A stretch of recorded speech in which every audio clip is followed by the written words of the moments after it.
بسم اللہ الرحمن الرحیم۔ السلام علیکم ورحمۃ اللہ وبرکاتہ۔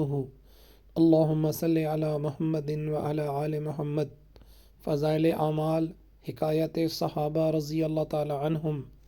حضرت حذیفہ رضی اللہ عنہ کا اہتمام فتن۔ حضرت حذیفہ رضی اللہ عنہ مشہور صحابہ میں ہیں، صاحب السر، بھیدی ان کا لقب ہے۔ حضور اقدس صلی اللہ علیہ وآلہ وسلم نے منافقین اور فتنوں کا علم ان کو بتایا تھا۔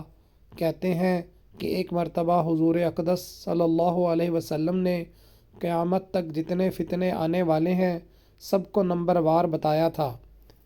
کوئی ایسا فتنہ جس میں 300 آدمیوں کے بقدر لوگ شریک ہوں، حضور صلی اللہ علیہ وآلہ وسلم نے نہیں چھوڑا، بلکہ اس فتنے کا حال اور اس کے مقتدا کا حال، ماں اس کے نام کے، نیز اس کی ماں کا نام، اس کے باپ کا نام، اس کے قبیلے کا نام صاف صاف بتا دیا تھا۔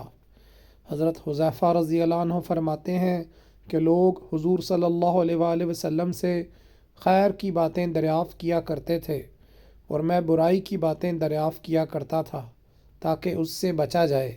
ایک مرتبہ میں نے دریافت کیا، یا رسول اللہ، یہ خیر و خوبی جس پر آج کل آپ کی برکت سے ہم لوگ ہیں، اس کے بعد بھی کوئی برائی آنے والی ہے؟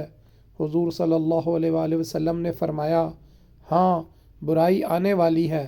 میں نے عرض کیا کہ اس برائی کے بعد پھر بھلائی لوٹ کر آئے گی یا نہیں؟ حضور صلی اللہ علیہ وآلہ وسلم نے فرمایا کہ حذیفہ، اللہ کا کلام پڑھ اور اس کے معانی پر غور کر، اس کے احکام کی اتباع کر۔ مجھے فکر سوار تھا۔ میں نے عرض کیا، یا رسول اللہ، اس برائی کے بعد بھلائی ہو گئی؟ حضور صلی اللہ علیہ وآلہ وسلم نے فرمایا، ہاں، پھر بھلائی ہوگی، لیکن دل ایسے نہیں ہوں گے جیسے پہلے تھے۔ میں نے عرض کیا، یا رسول اللہ، اس بھلائی کے بعد پھر برائی ہوگی؟ حضور صلی اللہ علیہ وسلم نے فرمایا، ہاں، ایسے لوگ پیدا ہو جائیں گے جو آدمیوں کو گمراہ کریں گے اور جہنم کی طرف لے جائیں گے۔ میں نے عرض کیا کہ اگر میں اس زمانے کو پاؤں تو کیا کروں؟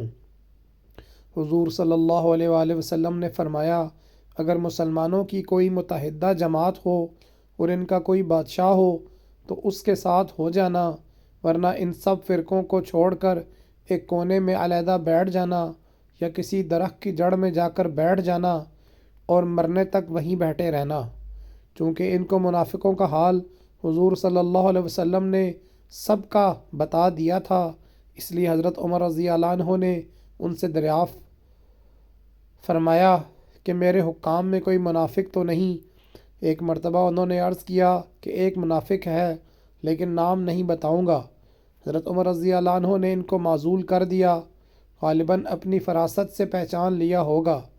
جب کوئی شخص مر جاتا تو حضرت عمر رضی اللہ عنہ تحقیق فرماتے کہ حذیفہ ان کے جنازے میں شریک ہیں یا نہیں۔ اگر حذیفہ شریک ہوتے تو حضرت عمر بھی نماز پڑھتے، ورنہ وہ بھی نہ پڑھتے۔ حضرت حذیفہ رضی اللہ عنہ کا جب انتقال ہونے لگا تو نہایت گھبراہٹ اور بے چینی میں رو رہے تھے۔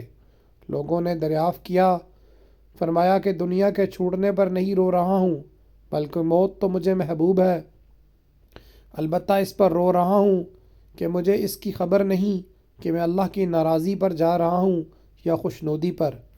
اس کے بعد کہا کہ یہ میری دنیا کی آخری گھڑی ہے، یا اللہ، تجھے معلوم ہے کہ مجھے تجھ سے محبت ہے، اس لیے اپنی ملاقات میں برکت عطا فرما۔